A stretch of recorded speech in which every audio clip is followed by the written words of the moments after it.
All right, let's do a quick rundown of communism in China, which is not super related to the US, but we do need to cover it. So, the Chinese are trying to get themselves back to any kind of normalcy after World War II. You know, they've been invaded by Japan for the past 20 years. They had that opium thing with Great Britain. Like, they're just trying to get themselves back to being themselves. And so when Japan when Japan is kind of forced into second world status by the US after we've dropped atomic bombs on them, China is going to try to redefine itself. But they have to be able to become a nation not under control of a foreign power to do that.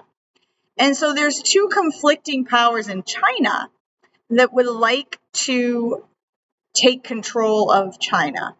So from 1945 to 1949, China ends up in a civil war where we've got the Chinese nationalists under control of Jiang Jieshi, which is known as Chiang Kai-shek in America, and Mao Zedong, which is the Chinese Communist Party, both fighting to control China, both for different reasons. And as you can imagine, the US does not want China to become communist, so they are actively helping Jiang Jieshi stop Mao and the Communist Party. But they're only doing that by sending money and aid. So the US sends $2 billion in aid to Jiang Jieshi to save China from communism.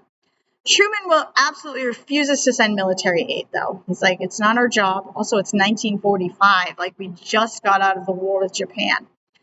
He says, it's not our job. I'm not sending you military. I will send you money. But Mao's getting military supplies and military aid from the Soviet Union. There's no way Jiang Jieshi is the nationalist leader and the nationalist forces are going to be able to win against the more updated Soviet aid that's coming to Mao. And Mao really looks up to Stalin, so, you know, Stalin's willing to work with somebody who's idolizing him. Once, I don't know who realized, I don't know if it's Truman or the US or whatever, but eventually we realize that Jiang Jieshi is never going to be able to beat Mao based on money alone. And so Truman decides he's going to cut off all aid to China.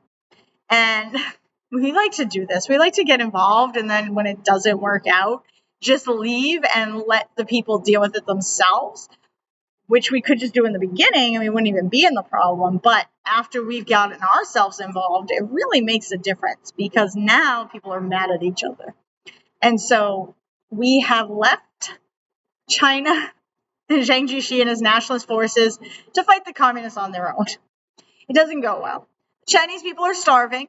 That doesn't really change under Mao, but, you know, China is starving, and at the moment, Mao is actually able to provide food and aid to the Chinese people, and Jiang Jieshi and his forces are going to end up fleeing China and go to Taiwan and establish the Chinese nationalist government of China in Taiwan, whereas Mao Zedong is going to take control of China and turn it into the People's Republic of China.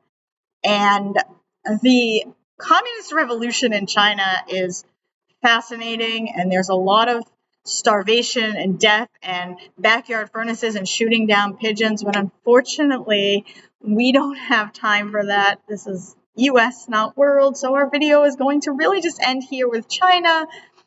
And we're going to note that when China falls to communism, this is going to spread the fear that everybody's going to fall to communism, which leads to Truman and the Democrats losing the next election because they are the ones who let China fall to communism. And so when the election happens the following year, we will get a new president, the Republican president, Dwight D. Eisenhower. And our next video is all about Mr. Eisenhower.